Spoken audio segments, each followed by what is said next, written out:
Plenty of things in life go great together. Chocolate and peanut butter, narrator and web show, Octomom and artificial insemination. Other things, not so much.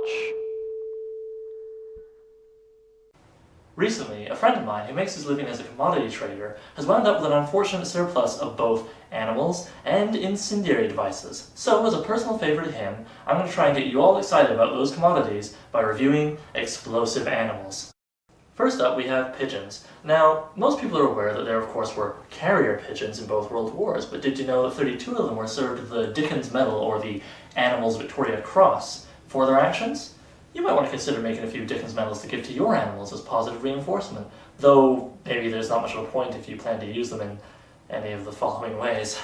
Another use for pigeons was come up with by famed American psychologist B.F. Skinner, who secured funding from the American military for research into pigeon-guided missiles. It worked by having a lens placed at the front of the missile upon which would have an image of the target projected upon it. The pigeon, trained to recognize the target, would peck at it. Pecks on the center of the screen would make the missile continue straight, while pecks around the edge would cause the missile to change course until it was heading directly at the target. Like any good American invention, the Pigeon Missile was democratic, in that Skinner proposed that each missile would hold 3 pigeons, so that they could control the missile by majority rule. Basically, Skinner believed in the old saying that 2 out of 3 pigeons can't be wrong. The army didn't believe it though, so they cut his funding and no proper combat testing was ever done.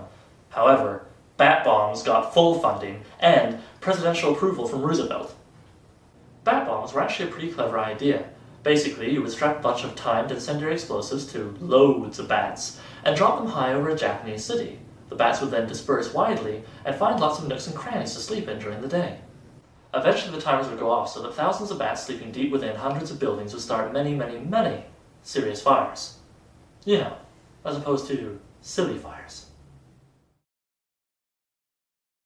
However, despite some promising tests, the bat bomb project was also eventually cancelled. In this case, it was due to a little invention called the atomic bomb, which the American military figured would probably do a better job of crushing the Japanese war effort.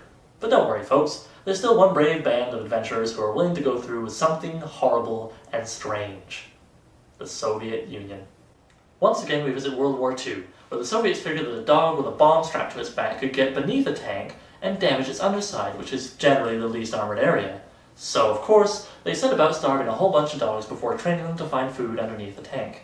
Naturally, this worked perfectly, and thanks to an uncanny and unexpected law of physics, the dogs were able to blow up the German tanks while escaping completely unharmed. And afterwards, they got a treat. Well, no. Not so much with the treats. You see, the Russians trained the dogs using their own tanks, so that when they actually got out into the battle and the Germans were approaching and the dogs were released, yeah.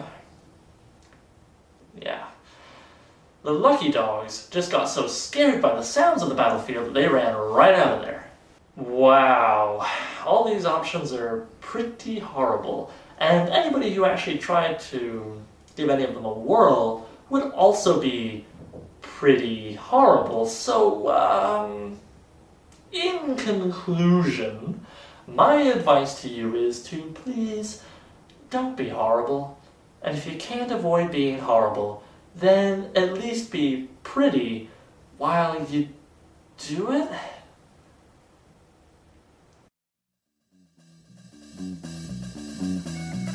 Boy howdy, with morals like these, it's no wonder that kids are all pimps, car thieves, and gold farmers. Back in my day, they were all blood diamonds, lesbians, and filmmakers. Goes to show.